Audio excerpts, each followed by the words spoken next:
Everyone, welcome back to yet another political episode. So, we got some breaking news today that BRERETON C. Jones of Kentucky, governor of Kentucky, has passed away at the age of, I want to say around his 80s. He is a Democrat who has served from the governor of Kentucky from 1991 to 1995, a time where Kentucky was pretty moderate in politics and has voted Democratic mostly in the decade. So this is our memorial video, meaning that we pay tributes to all candidates regardless of their political affiliations and their backgrounds.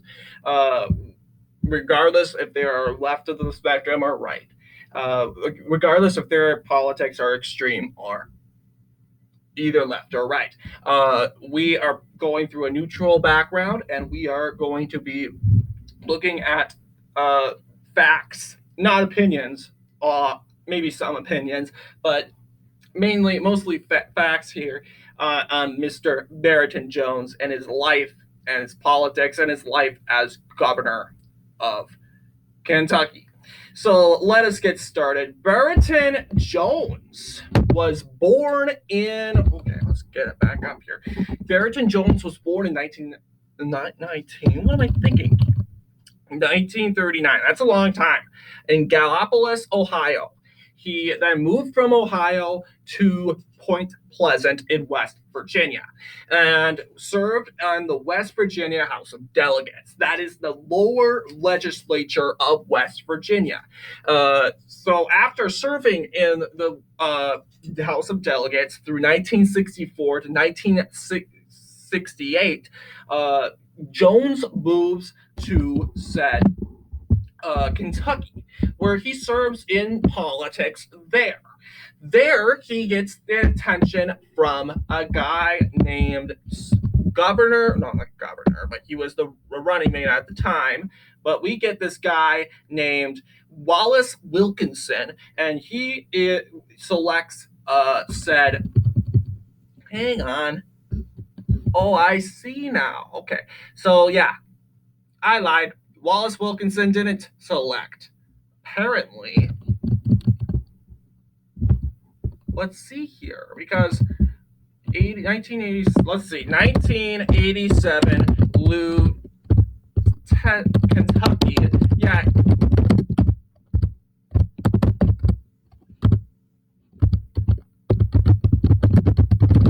They don't have a page on it. If anyone sees this, tell them to make a page. But guess what? We just learned it. Guess what? There was a Kentucky gubernatorial election, lieutenant gubernatorial election. The 1987 Kentucky gubernatorial election was indeed the last gubernatorial election until it was signed into law that it must have. I'm not just assuming that ever since then that the lieutenant governor now runs with the governor in the same ticket. So that makes more sense here, regardless to that. So we see here 1991 and 1987 here. Excuse me. You'll see he was the Democratic nominee for lieutenant governor of Kentucky. He wasn't selected by Wallace Wilkinson at all. He was the nominee apparently here. So he now apparently this year he is going to, upon running, being the lieutenant governor, he is going to now run for governor in 1991. And taking a look here, the 1991 gubernatorial election shows Edward Patton, BRERETON Jones winning by 64%. They must like him as governor of Kentucky, lieutenant governor of Kentucky. They must have liked him. He successfully beat Larry J. Hopkins by a landslide of 64% of the popular vote.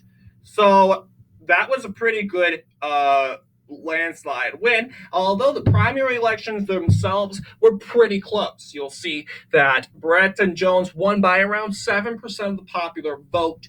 That said, doing very well with that.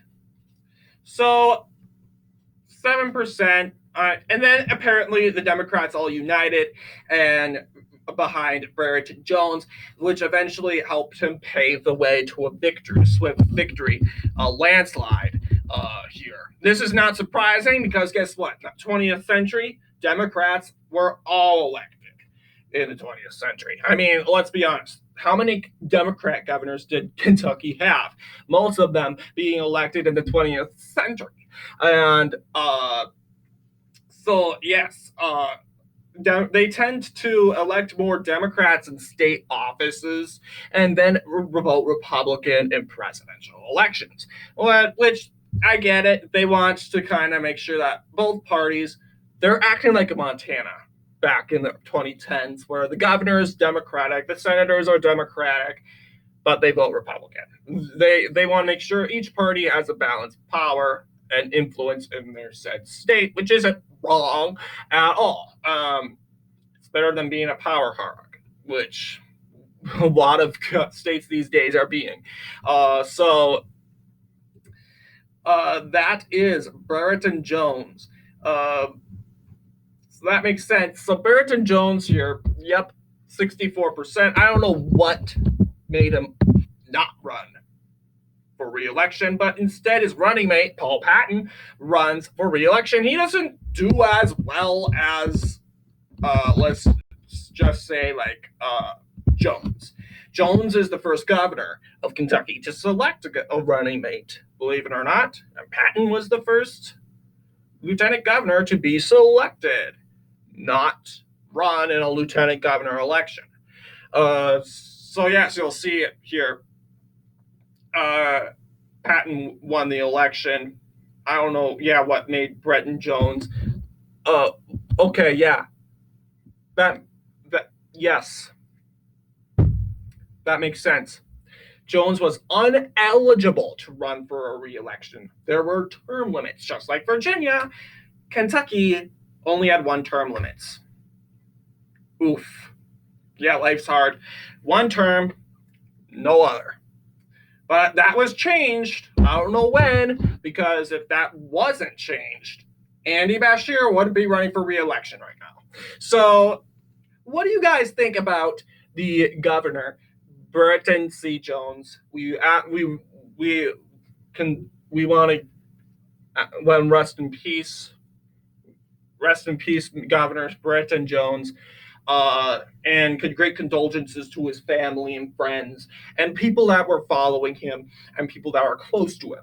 What are your thoughts on Brereton Jones' death and how it may contribute to Kentucky and his legacy? Anyway, thank you all for watching. I'll see you guys in the next political.